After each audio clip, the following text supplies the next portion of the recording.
Oula. Ok. Hop. Bon, bienvenue à tous. Aujourd'hui, nouvelle petite vidéo. La vraie puissance de Drakenjo. Alors aujourd'hui, oui, c'est vrai, c'est une nouvelle vidéo. Peut-être pas forcément ultra travaillée, mais c'est vrai que je travaille énormément pendant les vacances pour ma chaîne YouTube. Là, je suis en train de préparer une vidéo sur Demon Slayer qui devrait arriver dans la semaine. Voilà, une vidéo sur Demon Slayer qui devrait arriver dans la semaine. Normalement, il faut juste que je me retape. Je vais juste me retaper l'arc du clan de Rouilly et également l'arc du train de l'infini. Donc là, j'ai fini l'arc de la forêt aux araignées. Moi, je l'appelle comme ça. J'ai fini l'arc de la forêt des araignées. Il faut que je me retape l'arc du train de l'infini. Et ensuite, je vous sors la vidéo. Je vous sors la vidéo quand j'aurai terminé. Voilà. Et également, en ce moment, je suis au chapitre 112. Voilà. Donc, je suis très clairement dans les alentours du tome 14. Voilà. Donc, sort bientôt la vidéo sur Demon Slayer que je vous ai prévu. Bon, aujourd'hui, on va parler de la vraie puissance de Drakenjo dans Eden Zero. Hein. On va pas parler de la vraie puissance de Drakenjo dans Naruto en même temps, hein, puisqu'il n'existe pas. Bon, alors pourquoi je fais encore une vidéo sur la puissance de Drakenjo alors que je pense que j'ai fait au moins 5 vidéos qui parlaient de Drakenjo et sa puissance, mais pourquoi je refais encore une vidéo sur Drakenjo et sa puissance? Et bien tout simplement les gars parce que j'avais envie de faire cette vidéo parce qu'en fait on a appris récemment, hein, déjà moi je le dis depuis le début, depuis la fin de l'arc Drakenjo je le dis, c'est-à-dire que beaucoup de gens disent putain Shiki il a activé l'overdrive à 100%, il est plus fort que Drakenjo etc etc. Alors moi je l'ai toujours dit, Drakenjo n'était pas à 100% de sa puissance étant donné que quand il est devenu un monstre bizarre, sa puissance et son nether a diminué. Donc, à ce moment-là, à partir de ce moment-là, c'était très clair, c'était net et précis que Drakenjo n'était pas à 100% de sa puissance. Et donc, quand Shiki l'a battu, Drakenjo n'étant pas à 100% de sa puissance, vu que c'est un gros monstre bizarre et que en se transformant en ça, il a perdu sa puissance, bah tout simplement, les amis, pour moi, Shiki avait battu un Drakenjo bien moins fort que Drakenjo lorsqu'il était en overdrive à 100%. Donc, du coup, pour moi, c'était clair, net et précis que voilà, Shiki était loin d'avoir battu le Drakenjo au prime de sa puissance, au meilleur niveau de sa puissance. Pour moi, c'était clair et net que c'était... Voilà, pour moi, c'était clair et net, quoi. Alors, du coup, voilà. Mais beaucoup de gens continuent à dire, oui, mais non, mais Shiki, il a vaincu Drakenjo en mode monstre avec une telle facilité que ça aurait été pareil, même si Drakenjo était en overdrive à 100%, etc. Voilà. Pour moi, c'était clair et net que non, et que Shiki était largement plus puissant que Drakenjo, était largement moins puissant que Drakenjo.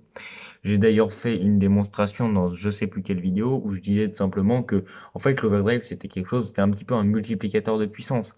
J'ai envie de vous dire. Donc, c'est-à-dire que je sais pas, par exemple, t'as Jin et Shiki qui sont de même force. Shiki active l'overdrive à 50%, il est de même force que Jin qui active l'overdrive à 50%. Shiki qui active l'overdrive à 100% et de même force que Jin qui active l'overdrive à 100%. C'est un petit peu un multiplicateur de puissance. Bon, même si on n'est pas dans Dragon Ball. Et bah là, c'est exactement pareil. Drakenjo est beaucoup plus puissant que Shiki si on compare les deux formes de base. Donc Drakenjo qui se transforme en overdrive à 100% est très largement supérieur à un Shiki qui se transforme en overdrive à 100%. Ça me paraît évident et ça, je l'avais prouvé. Mais ça continuait à débattre et dans la communauté de Eden Zero. Et finalement, on a eu récemment dans les derniers chapitres, hein, parce que je suis en train de les relire un petit peu les derniers chapitres pour vous préparer une review sur le chapitre 115, si je ne me trompe pas, qui devrait arriver quand le chapitre 115 débarque, donc mercredi. Euh, mais ce que je disais, c'est que je vais vous faire une review, je pense, là-dessus. Mais comment dire?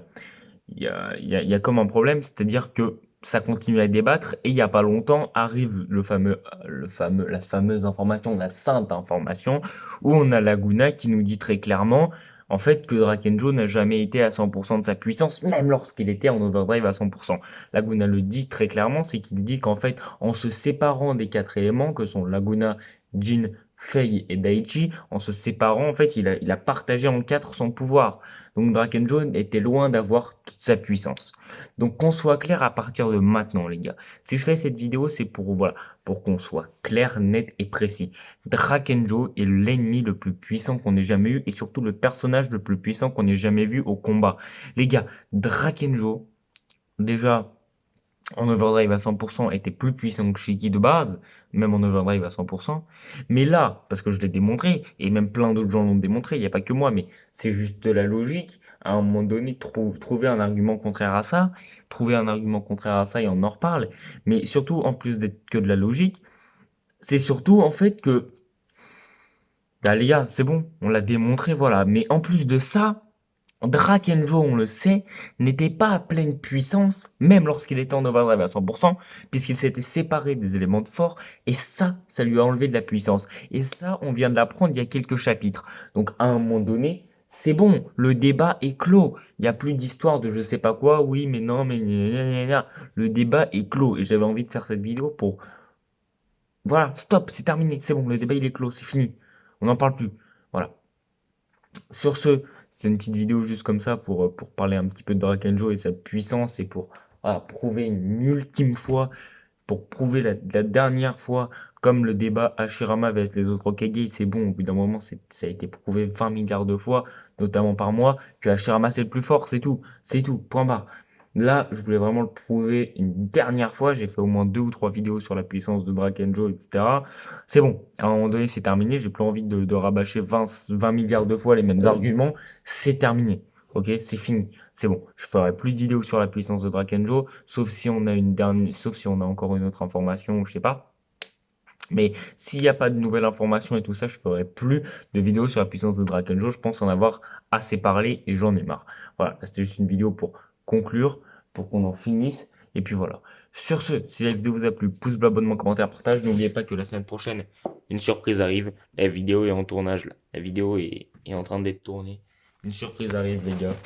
Donc voilà, sur ce, moi j'ai rien d'autre de plus à ajouter. Si la vidéo vous a plu, pouce bleu, abonnement, commentaire, partage. Et puis voilà. Bye, salut.